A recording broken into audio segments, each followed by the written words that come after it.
இங்க இந்த குட்டி பொண்ணு கிளாஸ்ல கிழிஞ்ச யூனிஃபார்மோட உட்காந்துக்கிட்டு அவங்க அம்மா விவசாயத்துல என்ன பண்ணிட்டு இருப்பாங்கன்னு சொல்லி யோசிச்சுக்கிட்டு இருக்கா. அப்ப அவங்க டீச்சர் சொல்றாங்க, ஒரு வாரம் கழிச்சு நம்ம ஸ்கூலுக்கு நிறைய அஃபீஷியல்ஸ்லாம் வரப்போறாங்க. அவங்க கிட்ட நம்ம போயம் பாடி காட்டணும். அதனால நாளைக்கெல்லாம் ரிஹர்சல் பண்ணிட்டு வந்துருங்கன்னு சொல்றாங்க. வீட்ல போய் அவங்க அம்மா கிட்ட சொன்னதும் எனக்கு பயமா இருக்குமான்னு சொல்றா. உங்க அப்பா விவசாயம் பண்ணும்போது பாட்டு பாடிட்டு தான் பண்ணுவாரு. அதெல்லாம் தைரியமா பண்ணுன்னோனே, இந்த பொண்ணு பேர குடுத்துட்டு கிளாஸ் முன்னாடி எல்லாரும் முன்னாடியும் பாடி காட்டுறா. அவங்க மிஸ் வந்து சூப்பரா பாடுனீங்க எல்லாரும். ஆனா, அடுத்த வாரத்துக்கு நீங்க எல்லாருமே கிழிஞ்ச ட்ரெஸ் போட்டு வரக்கூடாது. நல்ல ட்ரெஸ்ஸா போட்டு வாங்கன்னோனே, இவளும் அவ ட்ரெஸ்ஸ பார்த்து ஃபீல் பண்ணிட்டு இருக்கா.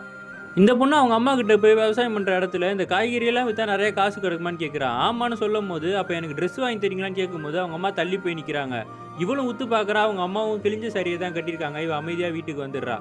அப்ப அவங்க அம்மா கேட்குறாங்க, "நீ அந்த பாட்ட எனக்கு பாடி காட்டுவியான்னு?" இவளும் சட்டைய வந்து கையில புடிச்சுக்கிட்டு பாட ஆரம்பிக்கிறா. "ஏன் அப்படி கையில புடிச்சிருக்கன்னு?" கேட்டா, "அந்த இடம்லாம் கிழிஞ்சிருக்கும்மா. கிளாஸ்ல பாடி பாடி பழக்கமாயிருச்சுன்னு" சொன்ன உடனே, தான் பொண்ணோட நிலைமைய நெனச்சு அவங்களும் ஃபீல் பண்ணி அந்த பொண்ண கட்டி பிடிச்சு அழுவுறாங்க. அப்ப அந்த பொண்ணு சொல்றா, "நான் உங்களுக்கும் சாரி வாங்கலாமா நாளைக்கு? எனக்கும் ட்ரெஸ் வாங்கிக்கலாம். நான் பெரிய பாடகியாகி உங்களுக்கு எல்லாமே வாங்கி தருவேன்னு" சொல்லிக்கிட்டு இருக்கா. அம்மாவும் பொண்ணும் அடுத்த நாள் மார்க்கெட்டுக்கு போலாம் எல்லா காய்கறியும் வண்டியில ஏத்திட்டு போய்க்கிட்டு இருக்கும்போது, அவங்க ஊர்ல ஒரு பெரிய பந்த் நடக்குது விவசாயிங்களுக்கு எதிரா. அவங்க வந்து இந்த காய்கறி எல்லாம் கீழ கொட்டு காலால மேய்ச்சிடுறானுங்க. இவங்க உட்காந்து அழுதுகிட்டு இருக்காங்க. ஆனா அடுத்த நாள் இந்த பொண்ணு ஸ்கூலுக்கு நல்ல யூனிஃபார்ம் தான் போட்டு போயிருக்கா. அப்பதான் காட்டுறாங்க, தான் பொண்ணோட ஆசை தான் முக்கியம்னு அவங்ககிட்ட இருக்க நகைய வித்து அந்த பொண்ணுக்கு யூனிஃபார்ம் வாங்கி குடுத்துருப்பாங்க. ஒரு நாள் இவங்க வாழ்க்கை மாறுன்ற நம்பிக்கையிலயும் இவங்க இருக்காங்க.